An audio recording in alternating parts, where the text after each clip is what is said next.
ताज्या बातम्यांसाठी ABP माझाला subscribe करा आणि बेल आयकॉन प्रेस करा।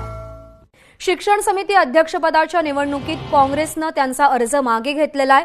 काँग्रेसनं मुंबई महापालिकेमध्ये महाविकास आघाडीचा धर्म पाळल्याचं चित्र पाहायला मिळतंय। शिक्षण समिती अध्यक्षपदासाठी आता शिवसेनेचा मार्ग मोकळा झालेला आहे।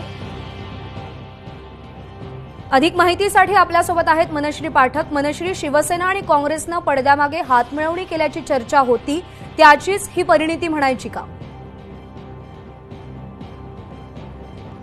नक्कीच काँग्रेसकडून संगीता हंडोरे यांनी शिक्षण समितीच्या अध्यक्षपदा पहिल्याच मिनिटाला अर्ज मागे घेतलेला आहे आणि त्या शिक्षण समितीवरच्या अध्यक्षपदा आणि त्यामुळे आता शिक्षण समितीवरच्या अध्यक्षपदासाठी शिवसेनेचा मार्ग आता मोकळा झालेला आहे।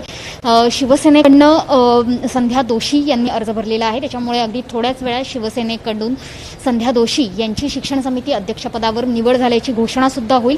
ज्या पद्धतीने आपण बघतो आहोत की शिवसेना आणि काँग्रेसने महाविकास आघाडीचा धर्म हा मुंबई महापालिकेत सुद्धा पाळलेला आहे, खास करून तो काँग्रेसकडून पाळण्यात आलेला आहे।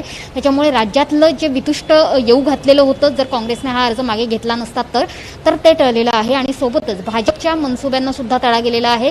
शिवसेनेचं वर्चस्व संपवण्यासाठी भाजप काँग्रेसला मदत करू इच्छित होती, मात्र ती मदत न घेता काँग्रेसने आपला अर्ज आधीच मागे घेतलेला आहे। आणि आता जी उत्सुकता आहे ती म्हणजे स्थायी समितीसाठी। स्थायी समिती ही सर्वात महत्त्वाची समिती आहे मुंबई महापालिकेतली। एकंदरीतच मुंबई महापालिकेच्या तिजोरीच्या चाव्या, मुंबई महापालिकेचं अर्थकारण हे स्थायी समितीच्या हातात असतं। स्थायी समितीत सुद्धा अशाच प्रकारे काँग्रेस अर्ज मागे घेईल आणि मुंबई महापालिकेत शिवसेनेचं वर्चस्व कायम ठेवेल। आणि अर्थातच भाजपने जो प्रयत्न केलेला होता की काँग्रेसला पाठिंबा देऊन शिवसेनेचं वर्चस्व संपुष्टात आणण्याचा, त्याला देखील या निमित्ताने आता तडा गेलेला आपल्याला बघायला मिळेल।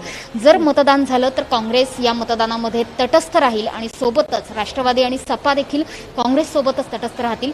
शिवसेनेला मतदान करणार नाहीत, मात्र संख्याबळाच्या जोरावरती शिवसेनेचा अध्यक्ष हा आपोआपच निवडला जाईल। मनश्री, स्थायी समितीच्या निवडणुकीमध्ये नेमकं काय होतंय हे तुमच्याकडून जाणून घेत राहू। तुर्तास धन्यवाद।